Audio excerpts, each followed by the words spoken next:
Assalamualaikum warahmatullahi wabarakatuh. First of all, let's thank to Allah who has given us healthy and mercy so that we can continue our lesson materials in the course of teaching English as a foreign language with the topic of assessment and evaluation. We are from group 12 and we are going to present the materials about assessment and evaluation. Before we start, let me introduce all of the members from the group 12. The first one, Mawaddatawwarahmah, Nadya Putri J, and I am Rahmi Novianti as the first speakers. And to be continued to be Nadya Putri J and next Mawaddatawwarahmah. Well, let's start. The first one, assessment. Assessment is a process of gathering and discussion information from multiple and diverse sources in order to develop a deep understanding of what students know, understand, and can do with their knowledge as a result of their educational experiences, said by Huba and Fred. Assessment is how we identify our learners' needs, document their progress, and determine how we are doing as teachers and planners. Next, the principles of assessment. Assessment should be aimed at improving student performance. Assessment should be based on an understanding of how students learn. A good assessment provides useful information to report credibly to parents on student achievement. Assessment methods used should be valid, reliable, and consistent. Next, the role of assessment in learning. Assessment plays a major role in how students learn, their motivation to learn, and how teachers teach. Assessment is used for various purposes.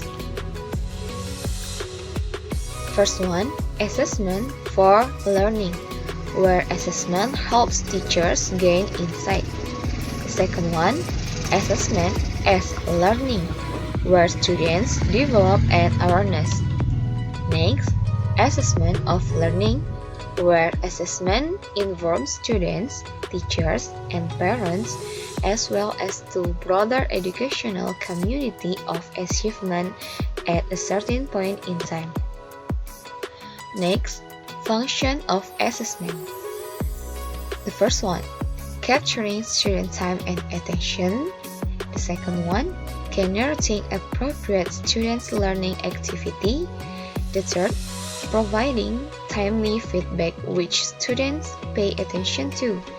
Next, helping students to internalize the discipline's standards and notion of equality. And the last one, generating marks or grades which distinguish between students' proponable pace and or fail decisions to be made.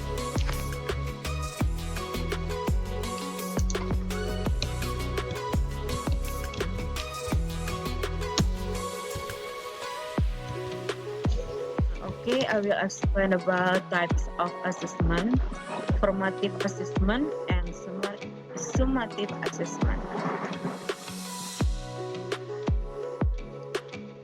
Okay, formative assessment. Formative assessment is considered one of the most influential ways to improve teaching and learning process.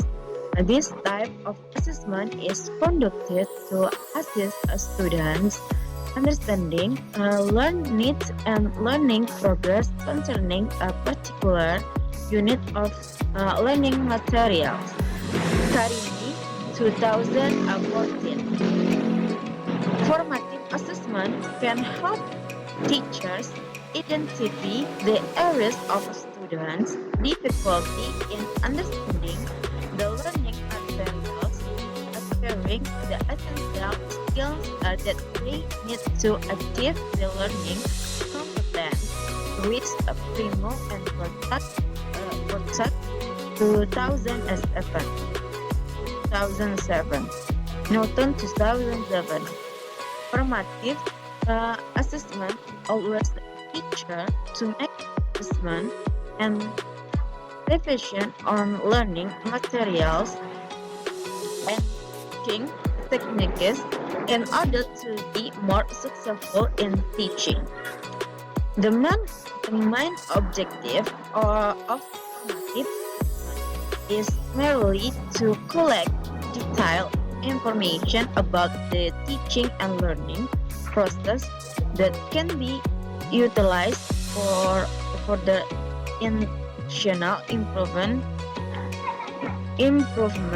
to the highest learning standard needed by the students to continue their learning. Newton 2007, Prospector and Keres 2012. Okay, next.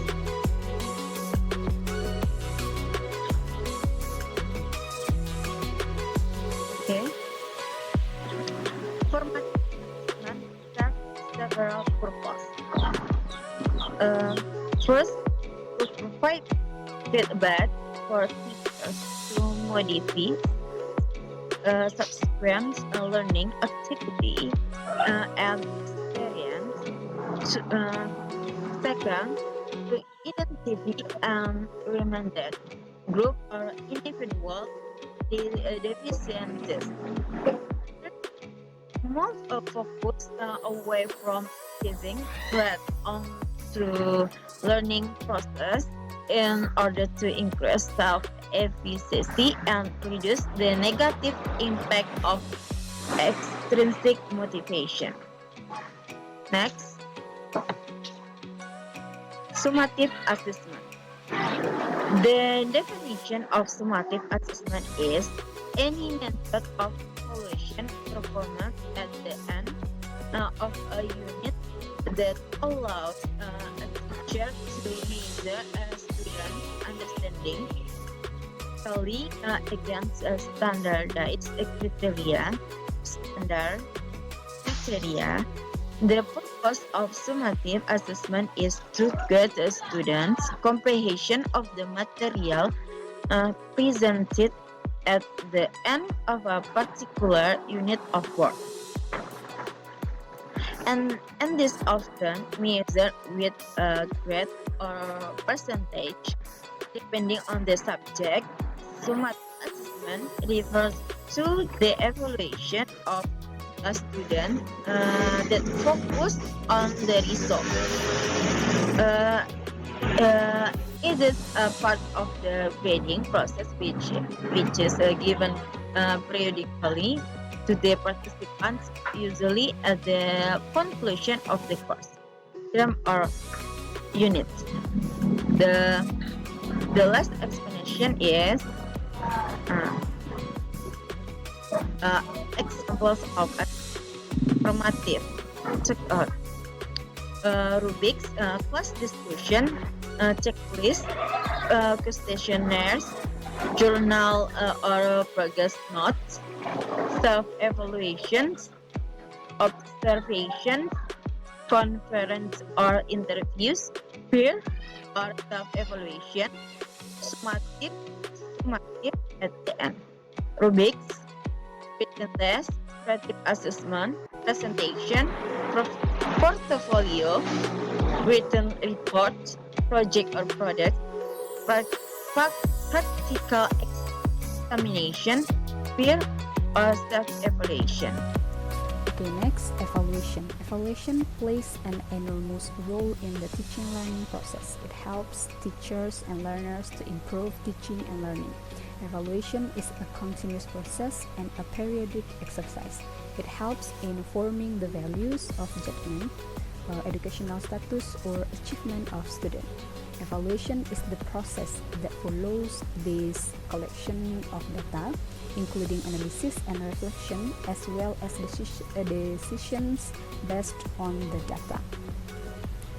Evaluation and assessment. Assessment and evaluation are essential components of teaching and learning in English language arts. Without an effective evaluation program, it is impossible to know whether students have learned, whether teaching has been effective, or how best to address student learning needs. The quality of the assessment and evaluation in the educational process has a profound and well-established link to student performance.